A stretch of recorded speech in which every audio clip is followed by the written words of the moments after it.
My people, what it do? Today, I thought I'd come to you all with political education for us as Black people in America. And the reason why I felt like this is needed is because we, as Black people in America, the average Black person in America, has no political education. As far as our education go, for the average Black person in America, it's just voting on election day and getting a sticker. We don't understand fully what politics are and how politics work in America and how it controls the everyday um, necessities of the everyday system of America, from education, from healthcare, from public safety, housing. It controls everything. So I wanted to give us a more realistic understanding, educational understanding on what politics is. A lot of us, especially us as Black people, we've been mentally manipulated to believe that success is just if we have uh, a certain amount of money, if we can afford to buy expensive items, that means that we are successful. We're just consumers, and that's how we have been mentally manipulated and programmed individual success. But today, I will on this live stream, I'm gonna give you some education to help you understand how the political process goes and how that affects us as a people and how we're broken down into different groups and nationalities. So let's get into it. Hold on a minute. All right. Uh, so let's start off by talking about governing bodies. And yeah, governing bodies, but we're going to talk about, I'm going to come to a topic. This right here, this is the Mexican consul. This is in Atlanta. It's off Buford Highway. There are 71 consuls in Atlanta alone, just Atlanta. And what these councils are, they're governing bodies for nationalities, for different groups. So the Mexican people, we'll talk about what a nationality is. I know a lot of people probably don't understand what a nationality really is. They hear it all the time, or they heard people from the Moorish Science Temple talk about nationalities, but they don't really understand what it is. So we're going to get into that later. But this is the point that I want to get to now. I want to show you the Mexican consul. The Mexican consul is off of Buford Highway, and they deal with all issues that affects Mexican Hispanic people in Georgia. So this one building is a governing body. It's like a government inside of America, inside of Atlanta, inside of Georgia. So any Hispanic, they have problems, say they having problems with housing or economics, jobs, healthcare, they can go to this Mexican consul, and they are solely just for Mexican people, Hispanic people. That's who they deal with. That's who they operate for. That's what they operation for. That's who they govern. Like I said, there's 71 different consuls, not Mexican consuls, but consuls. The 71 that deal with different nationalities that we see. So when we ask the question, we say, well, why are these consuls getting all of this, all the benefits and all the rights and all this? They have their own governing body. They have people that are dedicated to making sure that their needs are met, their civil rights are met, that justice is served for them as a people. This is something that we don't have. We are the only group of people, racial group, that does not have a active governing body. We just feel like we don't need it. A lot of us never heard of a governing body. Understand the fact that other racial groups have governing body. So we just feel like we good. As long as we vote, as long as we get Black and Democrat, the Democratic Party is going to save us and take care of us. Even though we see that has never been the case, we still believe that, because of mental manipulation. So let's get into what. Hold on, let me find this picture. Let me show you. This is what the Mexican consul salary is. This is how much money they bringing in, salary. So for the same stuff that I do as a volunteer activist, the same stuff that other volunteer advocates and activists do around Atlanta, we volunteer to do for free. This is what they get paid to do. Only difference between their duties and our duties, we don't do visas. Now that's the only thing they do that we don't have to do, because we are natives of this land. We deal with us as a people here. But that's the only thing, the only difference between us and the only duty they do that we don't do. So we help with jobs. I know certainly I help people, with jobs, with legal issues, healthcare, everything above the same job that the Mexican consul does. And but it just don't get paid for. We do it volunteer. And a lot of people say, well, Lee, why you do that? No one asked you to do it. Why did you do it? I do it because it's necessary. It's needed. You know what I'm saying? Because I understand the importance. I was blessed to be around my grandmother and other elder foot soldiers growing up that showed me the importance of activism, the importance of advocacy, the importance of lobbyists.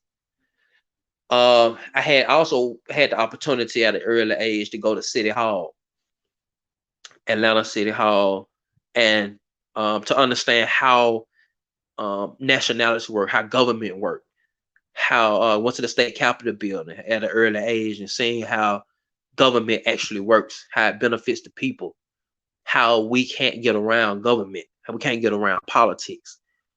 So when you've been blessed with, knowledge, what you do is, in the order of humanity, is that we share knowledge, with our people. And how we're broken up in America, we're broken up into different racial groups. So this is the education that I'm bringing to you, is that this is what politics really is. It's a governing body. Every racial group has a governing body. Now, you may say something like this here. You may feel that this is just what foreigners have to do when they come to America. That's why they have these governing bodies, because they're foreigners, and that's why they had to establish it.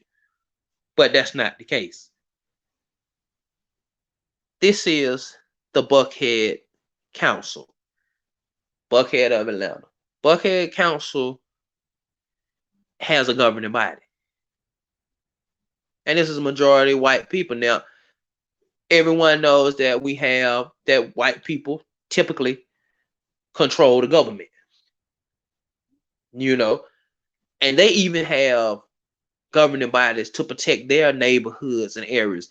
Now, here's another thing that a lot of people say, well, Buckhead, the reason why they have this governing body is just because, they were once a city and they incorporated, for those who have that knowledge, because a lot of people didn't know that Buckhead was an independent city prior to the 1950s, that this is why they have a governing body.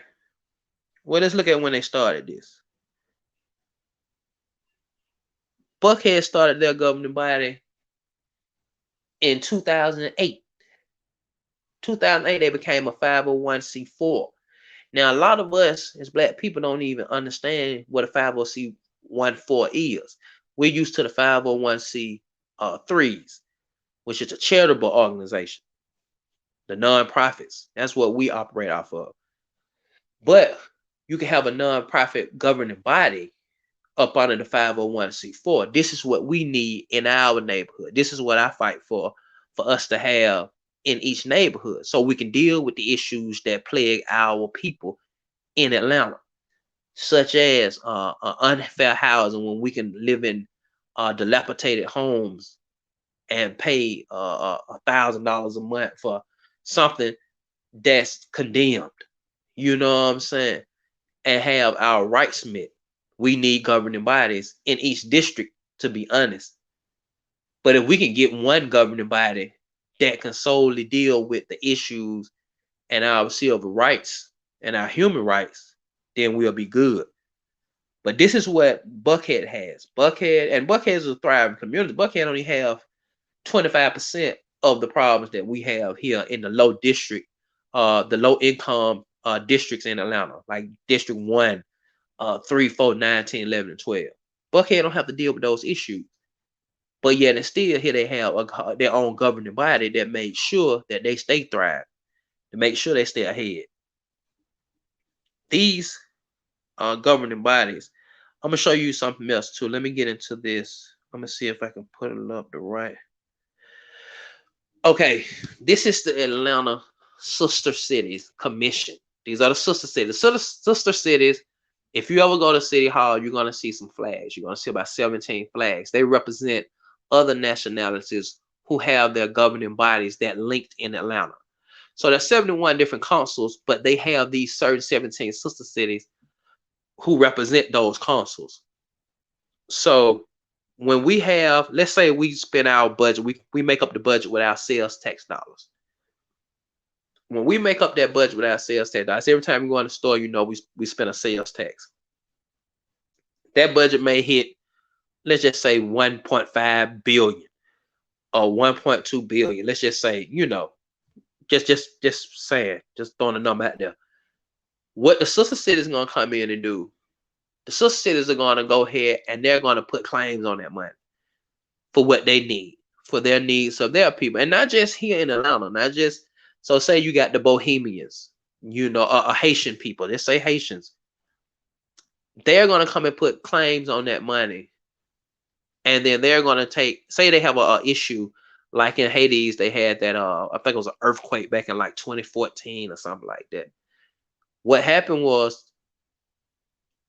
we at City Hall, the council members at City Hall awarded monies to be sent over to Haiti from our tax dollars, the money that we put in, and that was led by District 11 council member Marcia Overstreet. She's the one who allowed that to take place. You know, I was ahead of that. I'm not gonna say that she was solely the person, but she led the charge on that, and she took credit for making that ordinance come together, where we sent, I want to say, man, we sent. I don't want to just throw a number out there. I hate just throwing something out there and just making assumptions. But what it was, we did. I forget the actual number, but we sent money. We sent the money. I want to say for a 5-year period.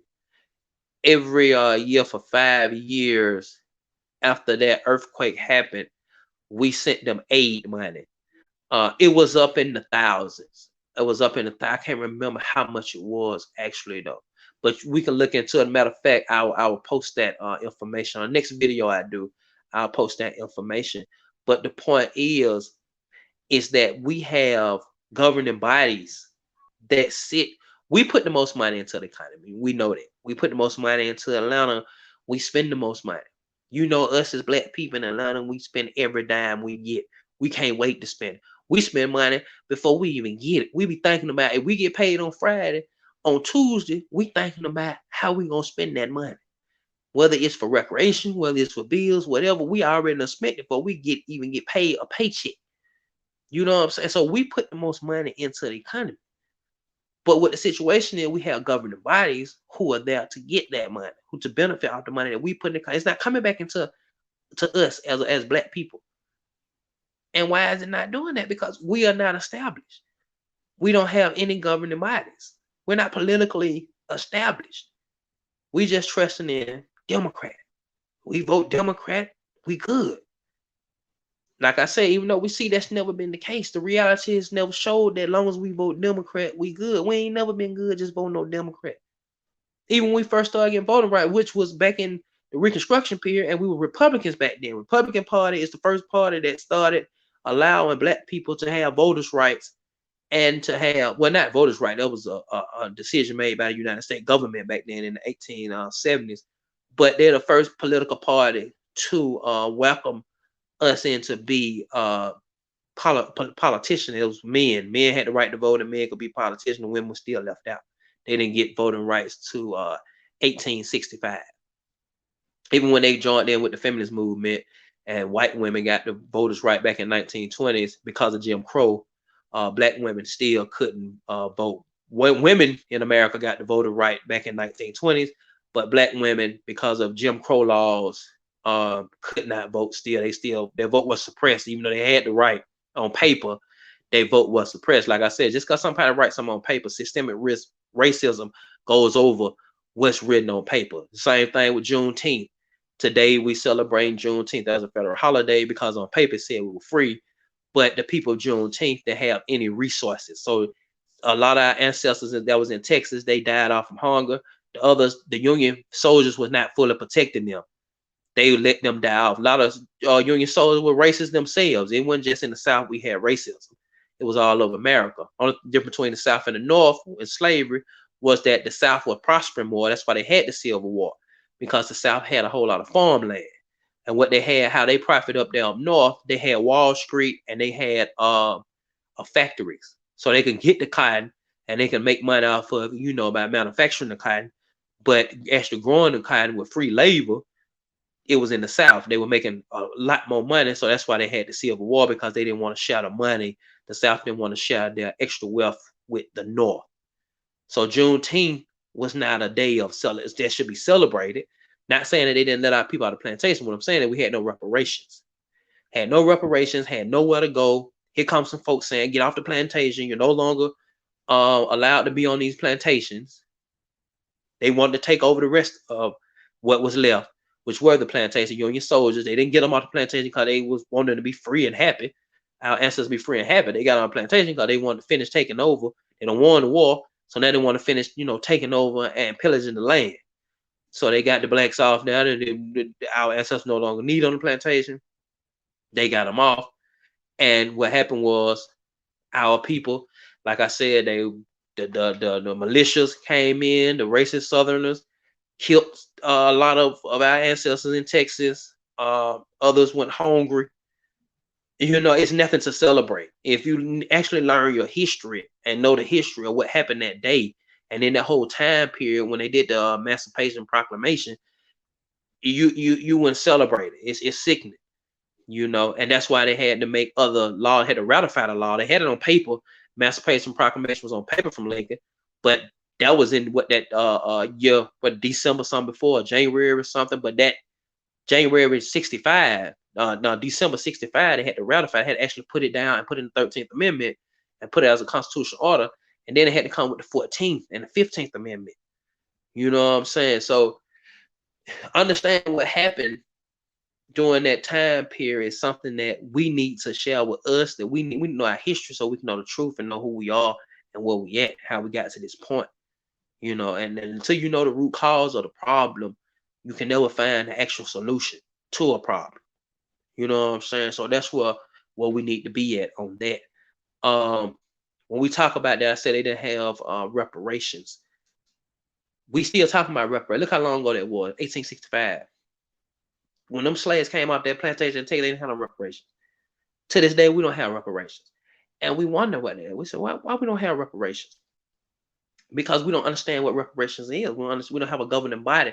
You have to have a governing body. You have to be a nationality, first of all, to even get reparations.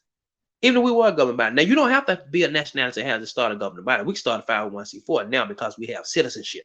There's a difference between citizenship and nationality. And we're going to get in that. And I think now will be a perfect time to get into that. So now that's something else. Hold on, let me find. I got to pull it up. Y'all bear with me with this. Okay, so this is what's the difference between country of nationality and citizenship. So nationality indicates the place where a person or his parents are born. So that's the native land. America's our native land. And citizenship is legally acquired after fulfilling the eligibilities of becoming a citizen in a country. So what's that saying is this right here. Say your nationality, if you're Hispanic, I don't care if you've never even been to Mexico. If you're in America, you'll be born in America, but your nationality is still going to be Mexico. You're Hispanic, what's known as Hispanic American. You're born in America, you have citizenship here, you're born here, you're raised here, never been to Mexico, but your nationality will still be Mexican or Hispanic. You know what I'm saying? Hispanic, that'll be, still your nationality or your origin, where you're from. For us, we being natives here, so we become a people. We was to get a nationality, and the way you get a nationality, I'm gonna say this, is you have to go to the United Nations. You have to file United Nations courts. America cannot give us our nationality rights. They can't do that. They don't have that power to give us our nationality rights. You have to go to the United Nations courts. You have to file a claim with the United Nations courts. That's okay. So this is what a nationality is: the status of belonging to a particular nation. They changed their nation because of this. So that is what a nationality is. A nationality establishes you as a people. Once you get a nationality, you can go to other countries. That's like we talk about the Mexican consul coming over here. Now, if we as black people had a nationality, had our own nationality, or were a nationality, we can go over and establish ourselves in Mexico. We can have a consul in Mexico. We can have a product. Just say for instance, we sell, we got a product, we sell water, certain types of water, alkaline water, well water. Say we did hemp. We had hemp products. We won the major manufacturing of hemp. We can go make a treaty. I should have put what treaty is. I should have brought it up. I can tell you. A treaty is agreement between one nationality and another nationality. So one nation, another nation. So if we being African American or Black American, we can go up on the Black, and say we are our nationality is Black. We can actually say that, and we can go to Mexico and we can sit with their government, have a sit down, or we can have a conference. They have United Nations conferences where they have sit down of commerce, like a commerce conference, and we can put our bid in and say, hey, we have established a manufacturing of hemp. We can go over and say, we want to put our consul, like I say, in Mexico. Go to Mexico, in a certain part of Mexico, have our consuls there set up in different parts, if need be.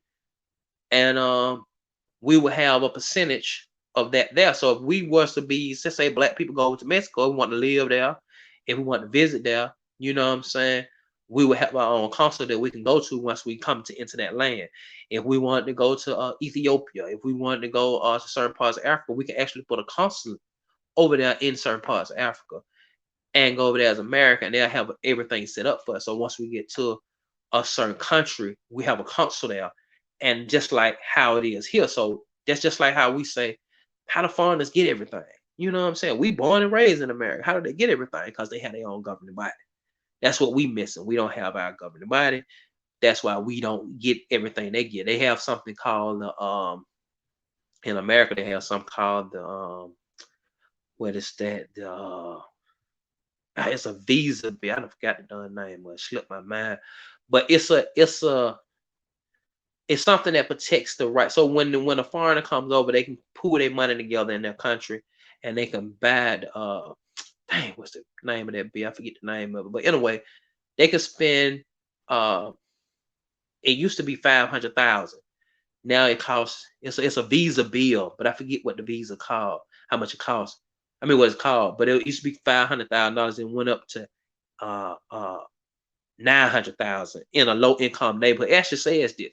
It say if you spend 900,000, we will house you in a low income neighborhood. We'll put your business in a low income neighborhood. So when you see a lot of foreigners come over here, what it is, it's a citizenship bill they can buy, and it's called the dang, what it's called, man. I forgot the name of it. But anyway, this bill they can EB5. That's what it is. It's I want to say the EB5 visa bill, and they can buy this bill, right? They can pay for this bill. Like I said, 500,000. They can bring 5 family members over with them, and they would get for 5 years they'll get tax-free credit. They have to pay no taxes. They'll get a business. When we see like these stores and stuff where these foreigners come in, Arab gas stations, beauty supply shops, they on a EB5 visa bill, and they don't have to pay when they get over here. They don't have to pay no taxes, nothing. That they get businesses, tax breaks on businesses, all kind of benefits depending on who their consul is, who their nationality is, and then they get the money back at the end of 5 years. They don't get the 500,000 back. So all the money that accumulated in those 5 years with this business they don't put in our neighborhood, all the money we don't put in the gas station, all the money we don't put into the Chinese restaurant or the Asian beauty supply store. After 5 years, they get full visa citizenship. for them and them, the 5 extra family members, and and they get that money back that they invested into. That money come right back to them. I'm gonna have a video on that too. I bring it up. I just thought about it. I would have put it on this one, the education on it, but I had it, for y'all next time. Um, the only way that you can get, or that we can get, a nationality. This book right here, you can download this book from the internet for free. It gives you all the education on nationality rights. Like I say, you have to go to the United Nations courts. We would have to go there to file for a nationality. I know you hear the Moors talking about it a lot. Here's the thing with the Moors. What they are talking about is dual citizenship. It's not actually for us. It wouldn't be actually us being a part of us filing for our nationality. What I'm saying, we can file for our own nationality, but they're saying we can have dual citizenship, because if you have rights to a land, let me show you that. I'm gonna show you that if you have rights. Hold on. Let me find it. Okay, here it is right here. Can I have 3 citizenship? This is more than dual. This is legal. Yes, it is allowed depending on your origin, nationality, and the other nationality you will get. You can go beyond dual citizenship and have 3 or more, citizenships, which countries allow triple citizenship as a rule of thumb. Countries that allow dual citizenship also allow triple citizenship, meaning that if you are bloodline to a nationality, let's say your great grandmother is Jamaican. Let's say your grandmother or your grandfather is your great grandmother can be from Jamaica, originally from Jamaica, came to America. Your her daughter, your grandmother, could have been part American or descendant of slavery, a black person from America, but she has also her husband is from, let's say, England or some Hades. You have the right, because of that bloodline, to file under those, Haitian nationality and Jamaican nationality, and still be, a black and born here in America as a black person. So you have the right to go up on that. Even you can have more than that. If we was to file, let's say for black people, you can have 3 different nationalities, meaning that you can get the benefits of 3 different nationalities. You can go to each consul, and whatever benefits fall up under that consul, which they, all consuls have different benefits and stuff depending on their treaty with America. You can reap those benefits, you and your family. So that's political. You see what I'm saying? You see the political aspects of that. So you can get healthcare good, which Jamaican people, you know what I'm saying? Then go to your Haitian nationality and get more healthcare, get, what I'm saying, housing, tax breaks. All this stuff is political. This is what we're missing out on. Because all we do is what? All we do is vote. That's all we do. We just vote on election day. We don't understand the importance of having a governing body. We don't understand that. And that's why we didn't get reparations. We have never received reparation. That's why the Jewish people got it. I hear a lot of people say, well, it's systemic racism why Jewish people got reparations after the Holocaust, and they was not even in the Holocaust longer than we were in American slavery with the Atlantic slave trade. And what the answer is because they are nationality. They have actual nationality rights. That's how they was able to get Israel. A lot of people say, well, especially Hebrew Israelites say, well, they are fake Jews and all that stuff. No, it's not they're fake Jews. It's that there are 2 different sets of Jewish people. When the Jewish people first started in Africa, they came in from Asia on a land bridge. You know, Moses talk about the story of parting the Red Sea. That's not true. That's a fictional story. Many people have that flood story and all that. That's a fictional story. The way the Jewish people came in, they came in as Asians and needed help. And they came into North Africa on a land bridge. They walked over on a land bridge and they settled and they became, they started to integrate with the African people, and the African people and those Asian people came up with Hebrew Israelites, the Hebrew faith, and that's how they became the Jewish people. But what happened was the 18th dynasty, they didn't want to keep going following African law that was set at that time in North Africa, so they left. That's what the Pharaoh at the time told them. You can either stay and follow up under our rules, up under our laws, or you can leave. And the same way they came in, the same way they left. They left on the land bridge. This is what that land bridge was. It used to be a land bridge on the water now. And that's how you have those two different sets. And that's what I tell the Hebrew Israelites. I'm like, yeah, we have lineage. Of course, they started in Africa, so of course, in some kind of way, there's nothing that you really gonna find up on the sun that start with black. So if you're talking about any religion or any, group, it's black somewhere up in it. So, but yeah, you got those different types of Jewish people. So you got the Jewish people from Africa, and then you got the Jewish people who left Africa and went back to Asia. So they appear to be what they are, considered white people.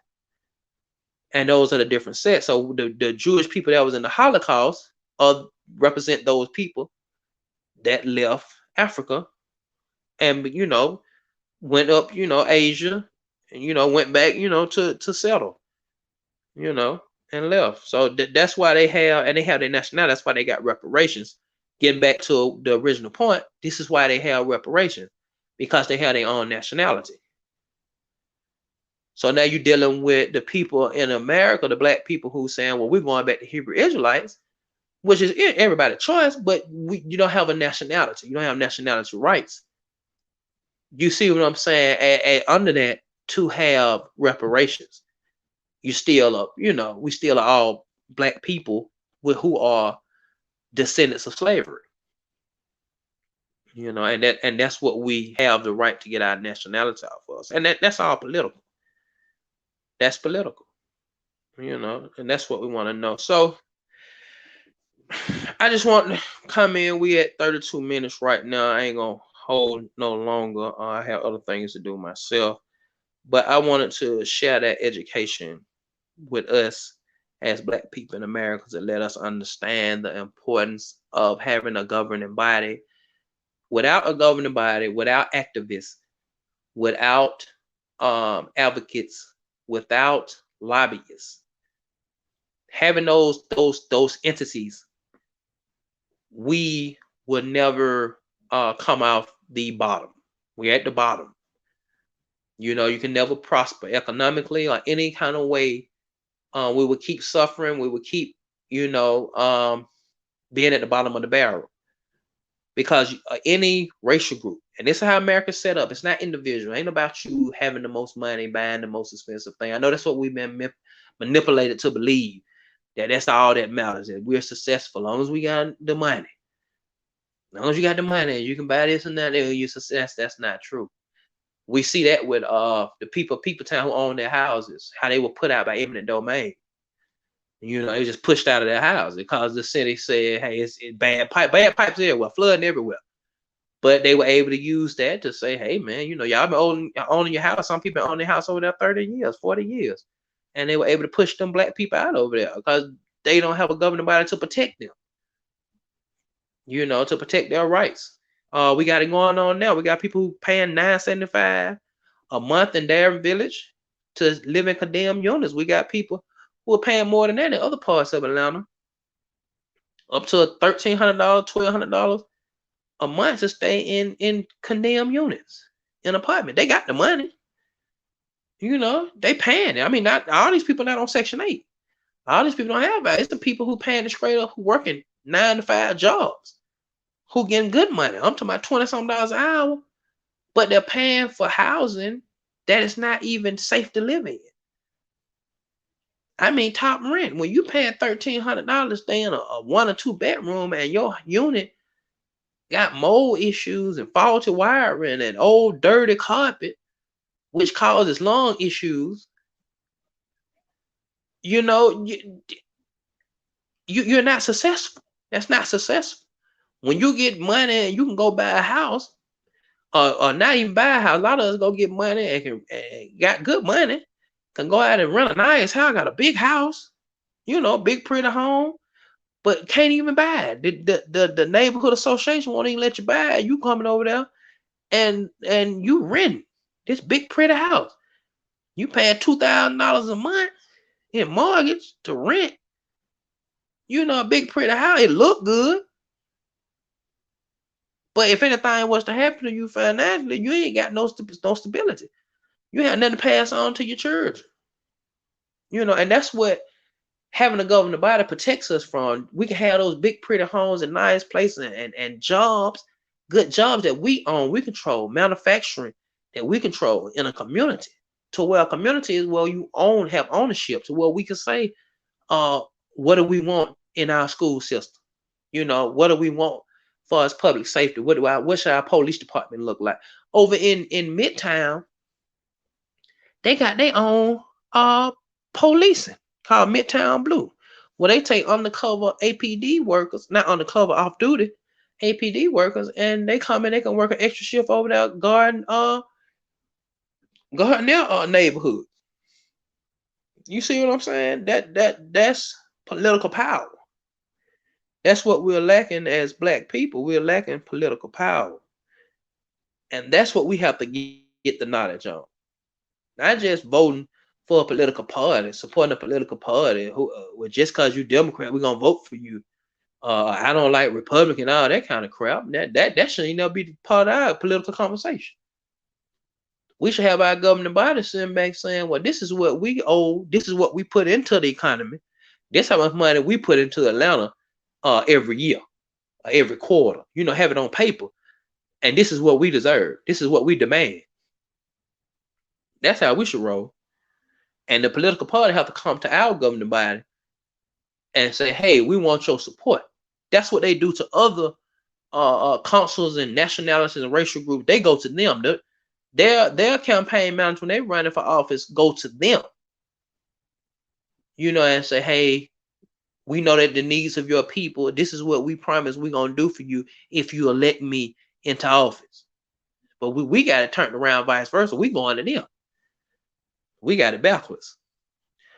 So, hey, I'm going to keep coming with it. I just wanted y'all to get some education, much needed education, and I'm going to be in the streets with it. I come to your area. I'll be in District 4, District 3, 4, 9, 10, 11, 12. I'll be passing out paperwork and whatever need to be done, to get this knowledge out here so we can get more politically strong, so we can get more economically strong.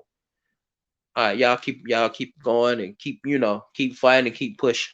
All right, have a good one.